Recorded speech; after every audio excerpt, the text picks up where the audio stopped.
This Shabbos, the Shabbos before Purim, is a special one in the Jewish calendar. It is referred to as Shabbat Zachor, the Shabbos to remember. And what is it that we are called upon to remember? We are to remember Amalek.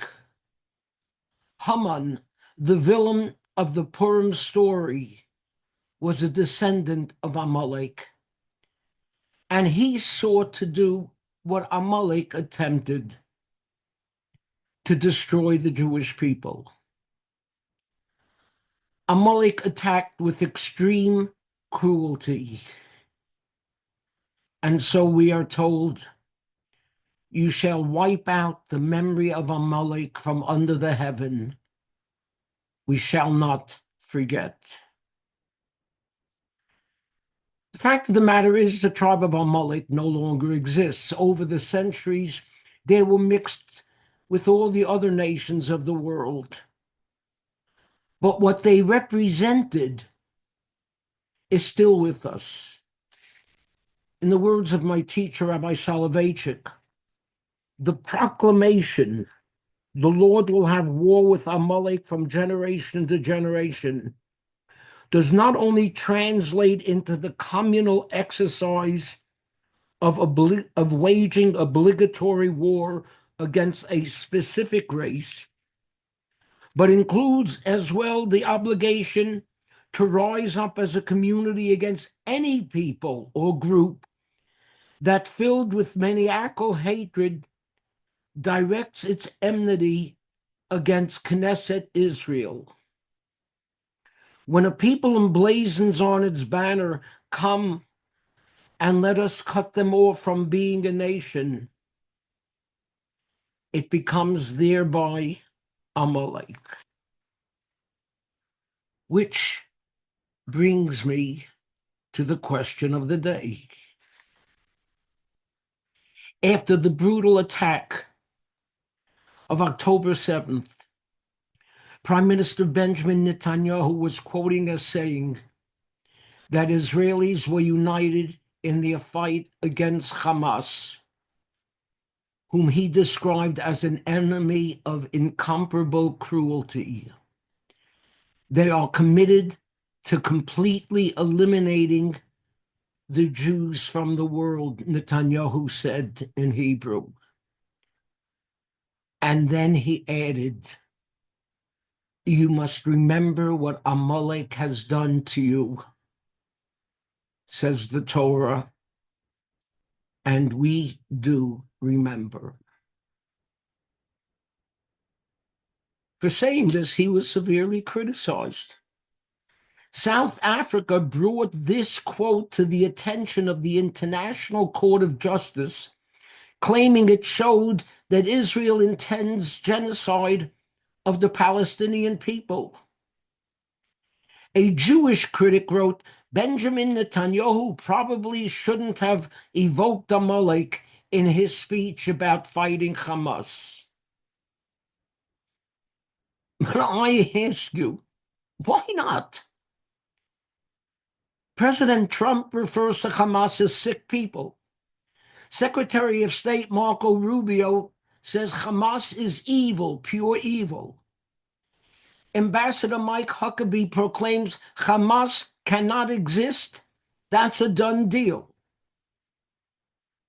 But Netanyahu cannot refer to them as Amalek. Why not? Zachor, remember, the Gazans voted Hamas into power. The authoritarian regime launched an attack in which the participants deliberately, gleefully raped girls, cut their breasts off, butchered and beheaded people, burnt entire families alive, kidnapped, physically and psychologically tortured men and women of all ages, including the elderly and even babies. They called the relatives and friends of the victims as they were doing it. They live streamed it and felt no shame. And their leadership vowed to do it again and again and again, and is sworn to genocide of Israel. Endless tens of thousands of Gazans cheered Hamas and assisted it. Yeah, there are some Palestinians in Gaza who would be happy to live alongside Israel in peace, but they seem to be few and far between. As someone pointed out, when the father of a young suicide bomber proudly holds up his son's picture and says, "I am honored that my son murdered Jews," is he an innocent civilian? When the mother of a 17-year-old girl who blew herself up in a crowded Jerusalem market says that she wishes all of her children would grow up to be suicide bombers, is she an innocent civilian? The entire culture of Hamas is built around hating Israel and wanting genocide of the Jews. They are no different than Amalek. Zachor, remember.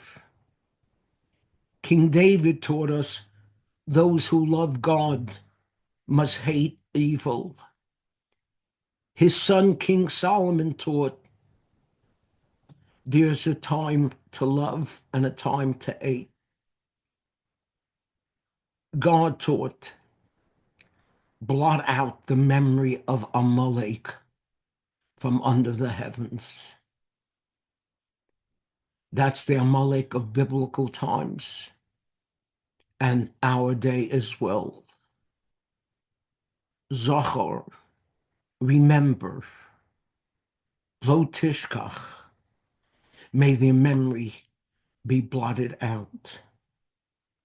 Shabbat shalom, and yes, a Freilichen Purim. We have earned it and deserve it.